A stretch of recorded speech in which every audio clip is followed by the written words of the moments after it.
Con este trabajo pretendemos dar a conocer algunos de los tratadistas más importantes del periodo del Renacimiento ubicado en Italia. De esta forma abordaremos sus tratados de mayor relevancia dentro del ámbito de la arquitectura. El movimiento del Renacimiento como tal se destacó por su enfoque centrado en una nueva concepción del hombre y el mundo, un enfoque humanista. Este se vio acompañado de una expresión artística y cultural, la cual incorporaba y se regía por la proporción y las matemáticas. De esta forma se obtenía mayor armonía en la composición. A continuación, veremos un poco más acerca de cómo los arquitectos de este periodo adoptaron las nuevas ideologías y cánones del diseño para así formar los tratados que hoy en día estudiamos y dan la pauta a la arquitectura que hoy en día conocemos. Las características de la arquitectura renacentista se basaban mayormente en el deseo de realizar edificios perfectos desde el punto de vista de perfección técnica, basándose en cálculos matemáticos y geométricos para obtener la máxima armonía y proporción. Se buscaba la belleza formal. Entre los elementos sustentantes encontramos muros frecuentemente articulados con pilastras.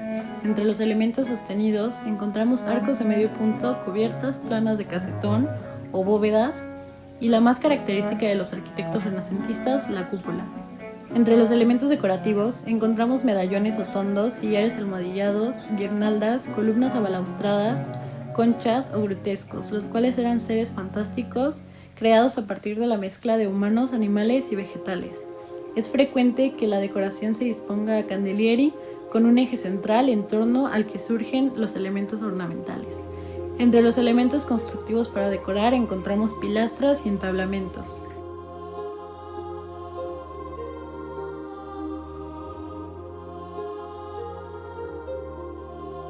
Para hablar del Renacimiento es importante tomar el humanismo, y algunos de sus precursores fueron Francesco Petrarca, 1304-1374, y Giovanni Boccaccio, 1313-1375. Junto con ellos comienza un redescubrimiento de la historia y de la antigüedad. El ser humano transformó su manera de pensar y de vivir en torno a una idea principal, que el hombre está en el centro del universo y es creado a imagen y semejanza de Dios, digno sobre todas las cosas de la tierra. En el Renacimiento vemos cómo se descubre el hombre en todos los ámbitos, su anatomía desde el punto de vista científico y racional, y el cuerpo humano como interés artístico.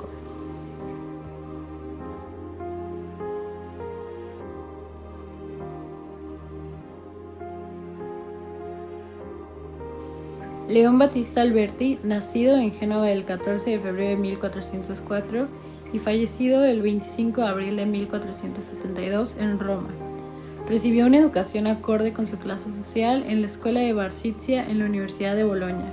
Estudió griego, matemáticas y ciencias naturales. En 1432, Alberti se inició en el estudio de la arquitectura clásica. Al día de hoy se le conoce por haber sido arquitecto, poeta, filósofo y organista. En 1432 fue nombrado secretario del Papa Eugenio IV. Fue uno de los primeros teóricos del arte del Renacimiento y uno de los primeros en emplear los órdenes clásicos de la arquitectura romana. Entre sus obras y tratados, su obra más importante, Los 10 libros de arquitectura de León Battista Alberti, publicada en 1582, habla de su pensamiento artístico y su interés de encontrar y proporcionar reglas teóricas y prácticas. Los tratados más relevantes son De la Pittura, 1436, y De Reedificatoria, o 10 libros de arquitectura, 1453. Participó plenamente en la vida literaria florentina y defendió el uso del italiano frente al latín. Nicolás V le encargó el proyecto de reconstrucción de la Basílica de San Pedro en el Vaticano. Su libro de Reedificatoria fue el primer tratado sobre arquitectura del Renacimiento. También escribió sobre escultura, la familia, el Estado y literatura. Alberti comenzó a trabajar como arquitecto alrededor del año 1450. Aunque sus edificios están entre los más importantes de la arquitectura renacentista, se destacó más como teórico que como constructor.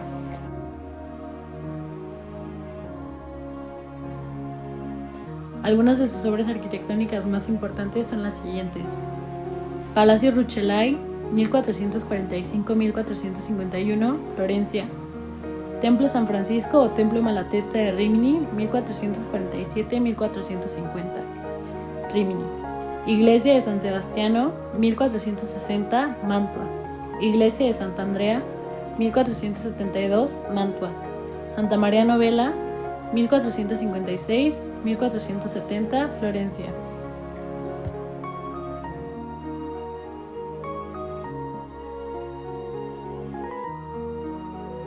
César Cesariano, nacido en Milán en 1483 y fallecido en la misma ciudad el 30 de marzo de 1543.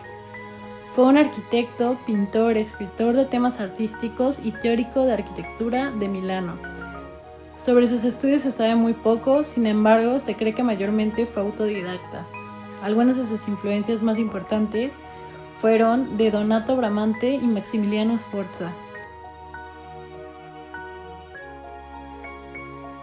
Sobre sus tratados, se sabe que fue el primer traductor del Tratado de Arquitectura de Vitruvio a italiano, el cual comentó e hizo publicar con el nombre Di Lucio Vitruvio Polione e Cesare Augusto de Architecture. Cesariano interpretó las descripciones de Vitruvio basándose en la geometría de la arquitectura sacra medieval, mostrando claramente las diferencias entre planta, alzado y perspectiva.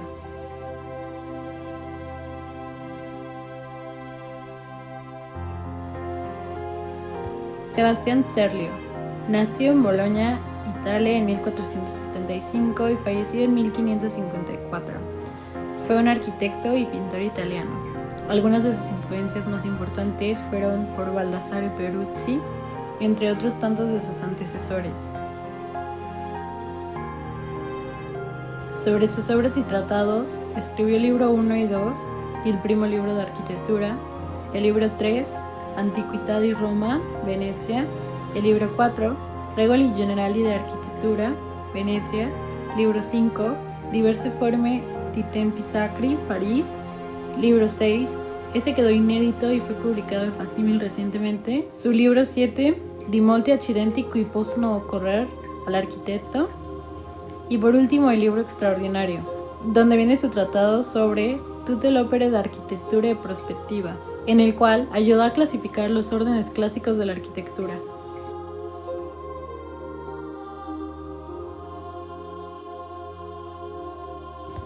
Ahora hablemos de Andrea Palladio. Nacido el 30 de noviembre de 1508 y falleció el 19 de agosto de 1580. Se le conoce por haber sido arquitecto, escritor, teórico y escultor. Sobre sus estudios sabemos que a los 16 años se trasladó a Vicenza, donde se convirtió en alumno de Pedemuro, y con él se especializó en la cantería y se unió al gremio. Algunas de sus influencias más importantes fueron Gian Giorgio Trissino, Sebastiano Serlio y por último y no menos importante, Vitruvio.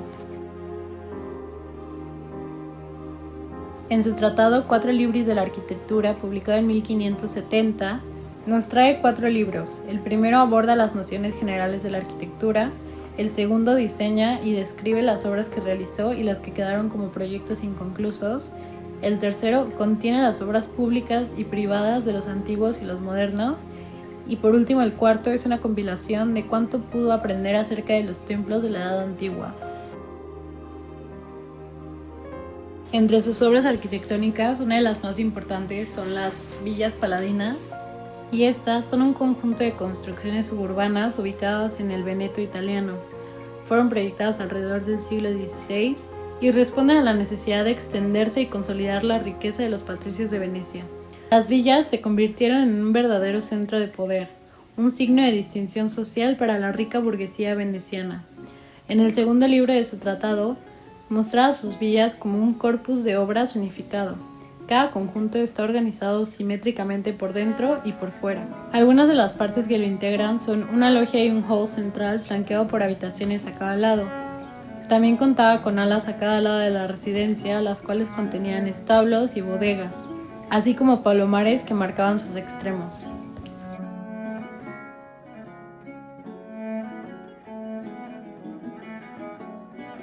Ahora hablemos de Giacomo Barozzi, mejor conocido como Vignola.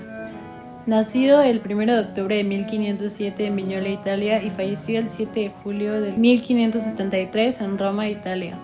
Se le conoce por haber sido un arquitecto y escritor manierista así como también diseñador de exteriores. Sobre sus estudios sabemos que tuvo formación en el ámbito de la pintura en Bolonia y su formación de arquitecto la realizó junto con el estudio que realizó de la antigüedad, trabajando al lado de Peruzzi como su ayudante.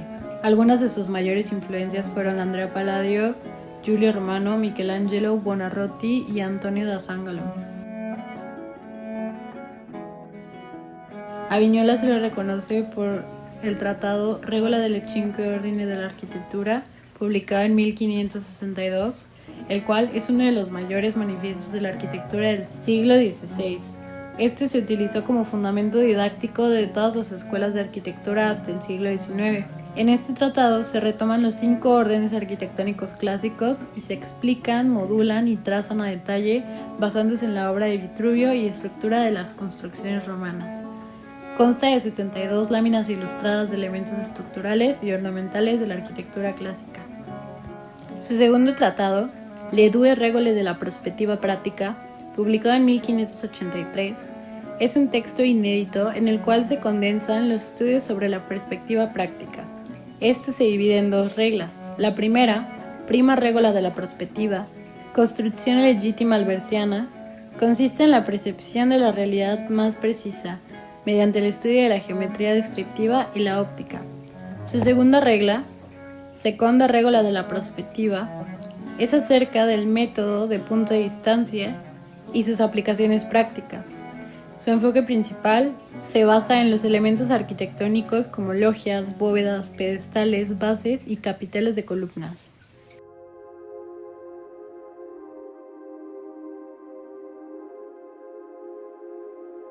Nuestro último tratadista es Vincenzo Scamozzi, nacido en Vicenza en 1552 y fallecido en Venecia en el año de 1616. Algunas de sus influencias más importantes fueron Serlio, Sansovino y Palladio. Entre sus obras más representativas están la villa llamada Rocca Pisana en Lónigo, el Teatro de la Savioneta, las nuevas procuradurías en Venecia, los palacios de Tricino, Trento, Porto y Godi en Vicenza, y Contarini y Duoda en Venecia.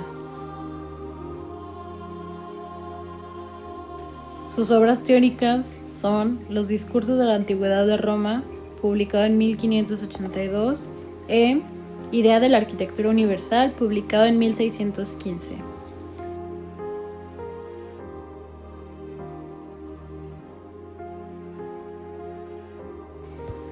En el Renacimiento, los tratadistas buscaron desarrollar una producción casi ilimitada, muchos de ellos siguiendo el ejemplo de Vitruvio, con sus propias interpretaciones o nuevas perspectivas sobre el desarrollo arquitectónico.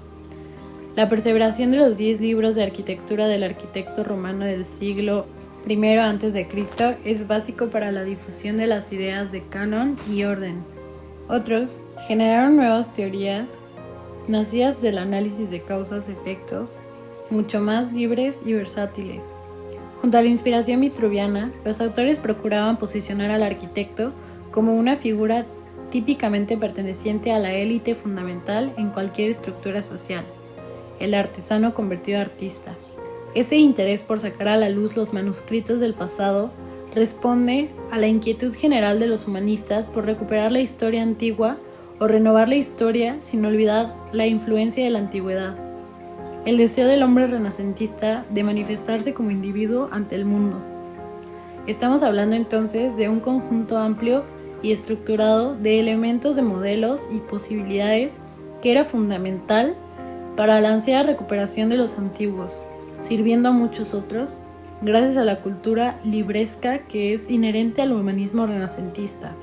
A partir de que los tratados se fueron multiplicando y según avanzamos hacia el Cinquecento, van cambiando lentamente para abandonar el catálogo de elementos e ir introduciendo el desarrollo de obras propias. Se convierten así en una extensión de la obra construida.